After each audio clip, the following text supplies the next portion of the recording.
반갑습니다. 오늘 강의를 진행하게 된 스몰빅 클래스의 조승우 작가입니다. 반갑습니다. 네, 사실 영상을 만들어 주셨다고 해서 저도 궁금했는데 어떤 내용이 나왔는지 모르겠습니다. 어떻게 괜찮은 영상이 나왔었나요? 아, 그래요? 네, 다행입니다. 그래서 오늘은 저는 이제 질문이라는 테마로 우리 학생들을 위한 강의를 짧게 준비를 해봤는데요. 우리 10대들이 놓치고 있는 가장 중요한 두 개의 질문이라는 주제로 이제 제가 10대 때 이 두 가지의 질문을 뒤늦게 깨달으면서 조금 그전에는 참 어려운 시절을 보냈다가 그 이후에 제 인생에 변화를 가져다 줬던 그런 경험들을 짧게 나눠보려고 합니다. 그래서 제 소개를 드리면 저는 이제 스타트업 스몰빅 클래스를 운영하고 있고 이제 저는 원래 아까도 말씀드렸지만 사실 제가 지금 이렇게 수학과학 영재들 앞에서 지금 뭔가 저는 완전 문과였거든요. 그래서 이제 저는 외교학을 전공을 했는데 그래서 더더욱 지금 떨립니다. 그래서 저는 이제 우리 부모님들을 위한 우리 유튜브 조작가의 스몰빅 클래스라는 유튜브 채널을 운영하고 있는데 혹시 와주신 부모님들 중에 이 채널을 보시거나 구독 중인 분들 계실까요? 손 한 번만 들어주실 수 있나요? 감사합니다. 네, 오늘 나가실 때 모든 분들이 구독을 하도록 만드는 게 저희 목표입니다. 네, 아무도 손 안 드시면 약간 번지수 잘못 찾았다 생각하고 퇴장하려고 했는데 여튼 저는 그리고 또 우리 학생들을 위한 다양한 이제 동기부여나 공부업 책 같은 것들을 쓰고 있습니다. 네, 그래서 이제 이런 앞서 보여드렸던 이제 이런 프로필을 보여드리면 많은 분들이 조 작가님은 유튜브에서 이제 시청자분들이 조 작가님은 어릴 때부터 공부도 잘하고 뭐 엄마 말도 잘 듣고 학원 가서 숙제 다 하고 나면 선생님 숙제가 부족해요, 숙제 좀 더 내주세요, 뭐 이런 말도 안 되는 이제 어린 시절을 좀 상상하시는 분들이 있는데요. 저는 뭐 오늘 상세히 얘기는 못 드리겠지만 제가 확실하게 단언할 수 있는 건 여기 계신 모든 뭐 초등 중등 학생들 분들, 저는 여기 계신 모든 분들보다 제 초등학교 시절이 훨씬 더 스펙타클하고 거의 뭐 어메이징했다고 생각을 합니다. 제가 초등학교 6년 동안 학교에서 깨먹은 유리창 개수가 15장이 넘습니다. 네, 그리고 제가 정확히 기억나는데 초등학교 4학년 때 단원 평가를 받는데 수학 27점을 받은 날 저희 아버지의 좌절하는 모습을 제가 봤어요. 여튼 그래서 이제 제 10대 시절의 키워드들을 이렇게 뽑아보면 따돌림, 우울증, 30점이라는 키워드인데요. 오늘은 이에 대한 얘기를 좀 짧게 드려보려고 합니다. 아마 우리 학생분들 뭐 공부도 열심히 다들 잘 하실 거고 또 잘하고 싶은 마음도 있으실 거고, 그래서 저도 뭐 여러 가지 다 잘하고 싶었는데 초등학교 때는 여러 가지가 너무 어려웠어요. 그리고 그 중에서도 제가 가장 어려웠던 거는 친구 관계였습니다. 아마 이제 여러분들 2학기 개학하시고 반장 선거 다 하셨을 거예요, 그죠? 임원 선거.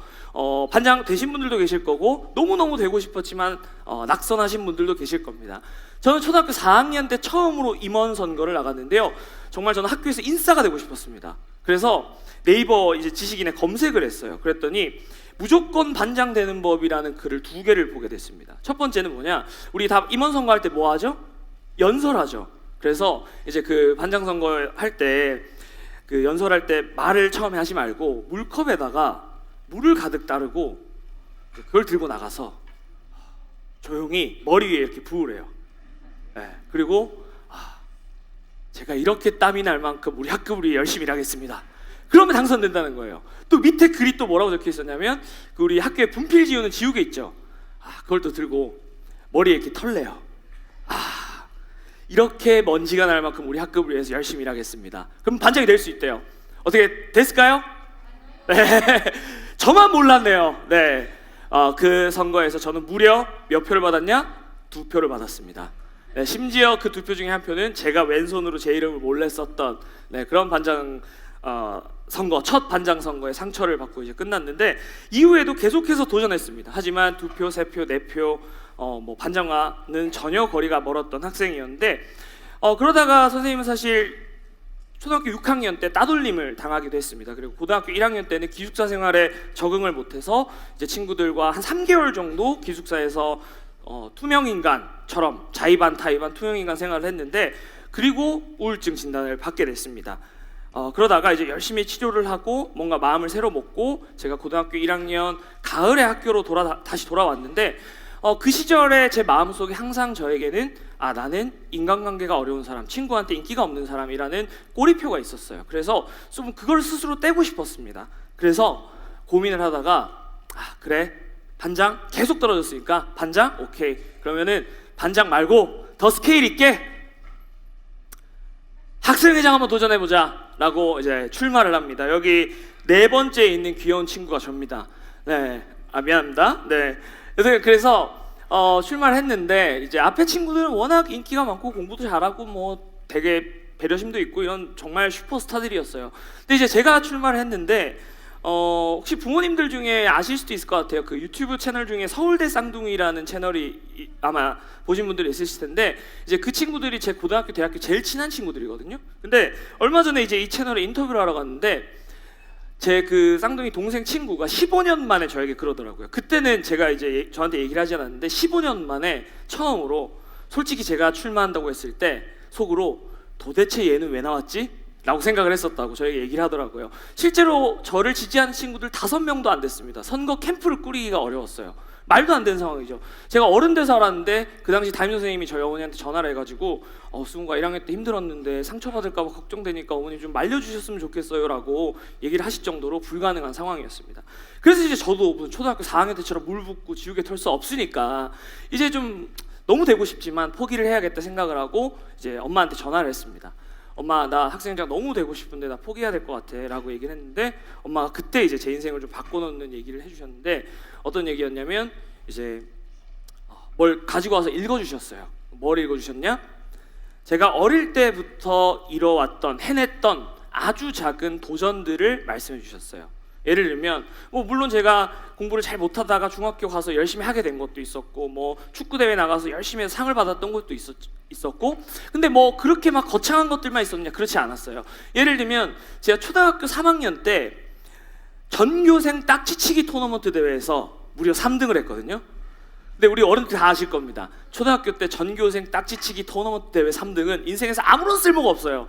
예. 근데 그런 것들을 쭉 읽어주시면서 엄마가 한 30여 가지를 읽어주셨어요. 그러면서 승우야, 방금 내가 읽어줬던 것들이 다 그때는 이거 내가 할 수 있을까? 이게 가능할까? 싶었던 일들인데 네가 방법을 찾고 노력을 하고 시간을 들이니까 결국 해냈잖아. 네가 그런 사람이잖아 라고 이야기를 해주셨어요.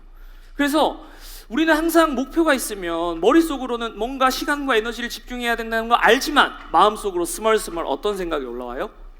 근데 내가 진짜 될까? 이런 의심들이 올라옵니다. 그래서 우리는 자신감에는 근거가 필요하다고 얘기하는 건데 저는 엄마의 그 말을 듣고 정말 거짓말같이 그 의심이 사라졌어요. 왜냐? 정말 엄마의 말처럼 나 그렇게 그때는 넘을 수 없을 것 같았던 벽을 넘었던 사람이 나고 그 높은 산을 내가 올라섰던 사람이 나였거든요. 그래서 정말 할 수 있다고 믿게 되니까 안 보이던 게 보이기 시작하더라고요. TV를 켰는데 그 당시에 이제 미국 최초의 흑인 대통령이죠. 오바마 대통령이 연설을 잘해서 대통령이 되는 모습을 보게 됩니다. 그래서 그날 바로 시내에 있는 교보문고에 가서 제가 세계의 명연설집이라는 책을 5권을 사고요. 한 달 동안 이제 연설문을 씁니다. 그리고 그 오바마 대통령의 연설 영상을 다운로드 받아서 진짜 한 700번은 넘게 돌려본 것 같아요. 그 사람의 말투, 눈빛, 제스처 따라하기 위해서. 그렇게 해서 실제로 그 당시에 이제 여기 제일 끝에 있는 친구가 전데요. 좀 잔인하지만 인기 순으로 앉았습니다. 근데 이제 앞에 친구들도 너무 잘했어요. 그래서 이제 그 500명이 이런 곳에서 듣고 있었는데 얼마나 떨리겠어요. 다 그 사람들이 저한테 불가능해, 포기해, 안 되라고 얘기했던 사람들이니까. 그래서 이제 연설을 시작했습니다. 근데 이미 수백 번 정말 목에서 정말 피가 난 적도 있었어요. 수백 번 연습했던 거기 때문에 원고도 보지 않고 이제 연설을 했어요. 그래서 이제 앞에서 어떻게 했는지 기억도 잘 안 나지만 이제 안녕하세요 인사를 하고 10분간의 연설을 했습니다. 그리고 마지막에 이제 제가 기호 4번 지금까지 조승우였습니다. 들어주셔서 감사합니다. 이렇게 마이크를 내려놓는데 그때 어쩌면 제가 지금까지 살면서 가장 잊을 수 없는 순간을 이제 목격하게 되는데요. 거기 앉아있던 500명 제가 느끼기에 한 2초 정도의 정막이 흘렀습니다. 갑자기 조용해졌어요. 그리고 정말 여러분 안 믿기실 수 있지만 아직도 생생해요. 500명이 그 자리에서 거의 동시에 그 자리에서 일어나서 기립박수를 쳐줬습니다. 그리고 그때 처음으로 와 나 진짜 됐을 수도 있겠는데 아니나 다를까 다음날 개표를 해보니까 250표 이상 받아서 5표 지지받던 제가 250표 이상 받아서 학생회장에 당선이 됐어요. 그래서 제가 이때 고맙습니다. 네, 고맙습니다. 네, 물론 너무 오래된 일이긴 하지만 제가 이 이야기를 드리는 이유가 있어요.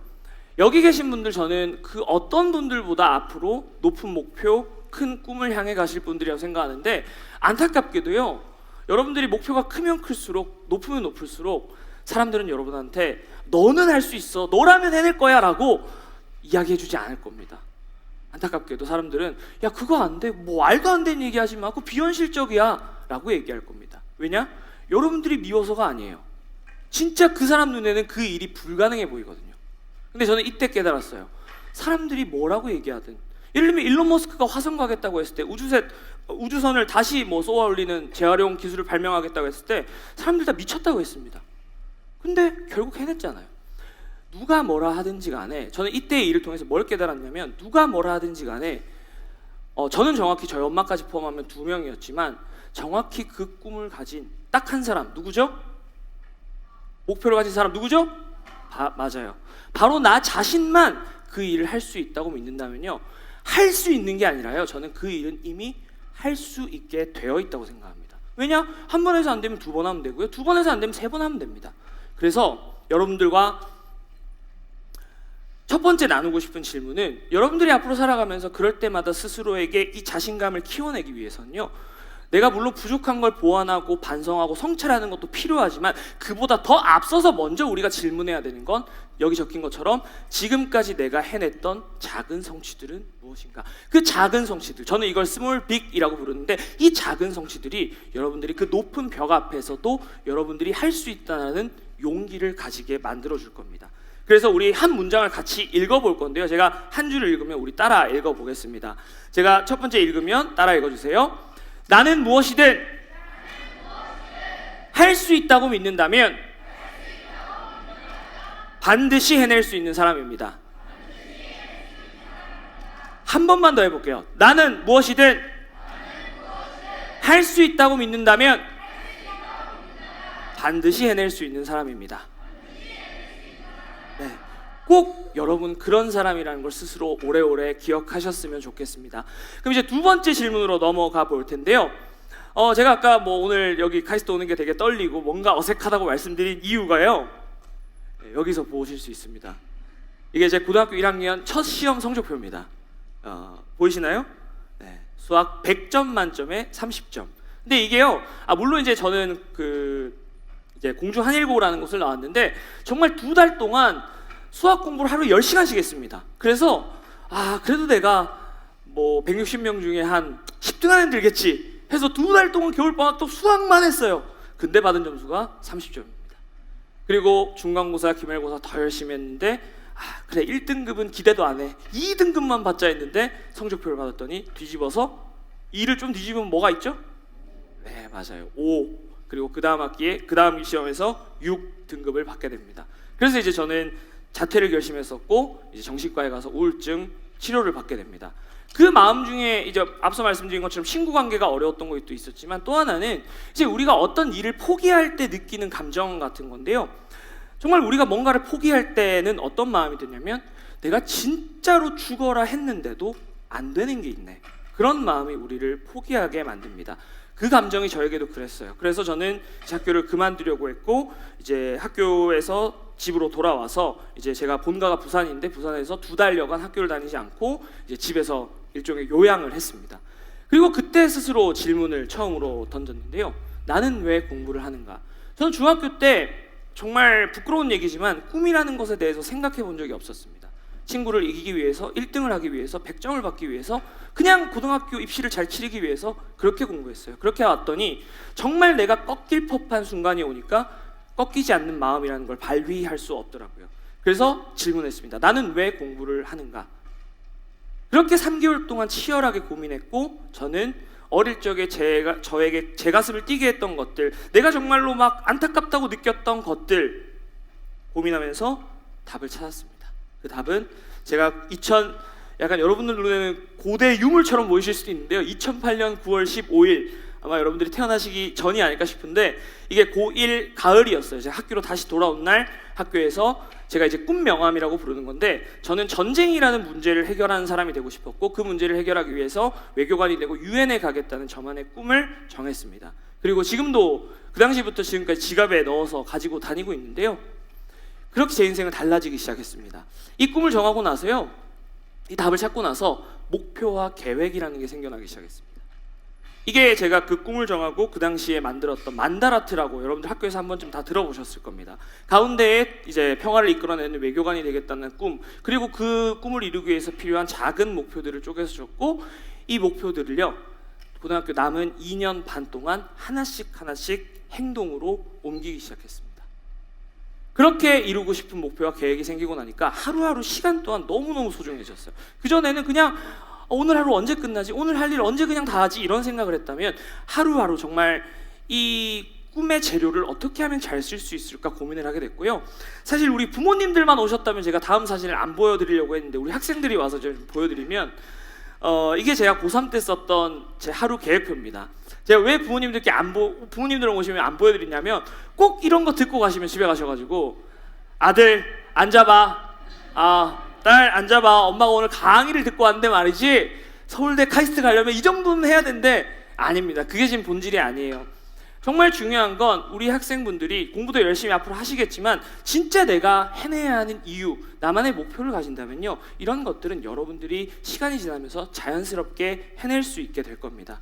그래서 그렇게 저는 우울증 이후에 이제 모든 목표와 계획을 이뤄낼 수 있었는데요. 그래서 오늘 두 가지 질문을 여러분들께 공유해드리고 저는 이 자리에서 물러나려고 합니다. 그러니 여러분들 스스로에게 한번 질문해 보세요. 첫 번째, 지금까지 내가 해냈던 일들은 무엇인가? 한번 같이 읽어볼까요? 시작! 네, 이와 관련해서 제가 짧게 말씀드리면, 아까 그 작은 성취라는 게 특별한 사람들만 쌓는 게 아닙니다. 예를 들어 볼게요.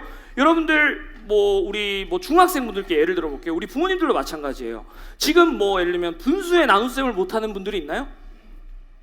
안 계실 겁니다. 근데 반대로 처음에 분수의 나눗셈 배웠을 때 이건 정말 껌이야, 이건 너무 쉬워, 그런 분도 있겠지만 적어도 저는 아니었습니다. 그럼 뭐예요? 내가 과거에는 못했지만 이번에 해내게 된 것, 내가 지난주에 못했지만 이번 주에 해내게 된 것, 그 모든 것들이 여러분의 성취입니다. 여러분들이 이미 그 성취들을, 예를 들면 여러분들 아주 어릴 때 어떤 성취를 이뤘어요? 네 발로 걸으시다가 짐승에서 이제 인간이 되신 거잖아요. 그 또한 성취입니다. 우리는 살면서 많은 성취들을 쌓아왔어요. 그래서 여러분들이 잊고 살 뿐인 그 성취들을 앞으로 리마인드하면서 내가 얼마나 괜찮은 사람이고 잘 해낼 수 있는 사람인지를 스스로 용기를 불어넣으셨으면 좋겠습니다. 두 번째로 한번 읽어볼까요? 시작! 네, 물론 이 질문은 당장 답을 찾기 매우 어렵습니다. 매우 어려워요. 예를 들면 우리 부모님들께도 한마디 드리면, 저도 이제 중1 조카들이 있는데 최근에 우리 중1 학생 그 조카들이 그 아빠한테 물었답니다. 공부를 왜 해야 돼요? 그래서 우리 그 사촌 형님인데 그분이 거의 물 만난 물고기처럼 이제 1시간 반 동안 드디어 때가 왔다, 1시간 반 동안 일장 연설을 하셨답니다. 그리고 그 조카들이 1시간 반 얘기를 듣고 나서 명확하게 한 가지를 깨달았대요. 공부할 이유를 깨달은 게 아니라 다시는 아빠에게 이런 질문을 하지 말아야지라는 걸 아주 완벽하게 깨달았다고 합니다. 그래서 이 질문은요, 우리 어른들이 찾아줄 수도 없고요, 여러분들도 당장 찾기 어려울 수 있습니다. 하지만 이 질문을 가슴속에 품어두고 내 공부가 어디에 어떻게 쓰일 수 있을지, 공부는 나를 위해서 하는 것이기도 하지만요, 동시에 그 공부를 통해서 도움을 얻게 될 누군가를 위해서 하는 것이기도 합니다. 그래서 여러분만의 답을 찾으시면 정말 여러분들이 포기하고 싶고 꺾일 법한 그런 순간에 여러분도 모르게 내 마음속에서 그 꺾이지 않는 용기가 올라오는 모습들을 확인하실 수 있을 겁니다. 오늘 그 작은 계기가 되셨으면 좋겠고요, 그 답이 여러분을 빛나는 곳으로 이끌어 줄 거라고 생각합니다. 모든 여러분들의 꺾이지 않는 마음을 응원하도록 하겠습니다. 들어주셔서 감사합니다.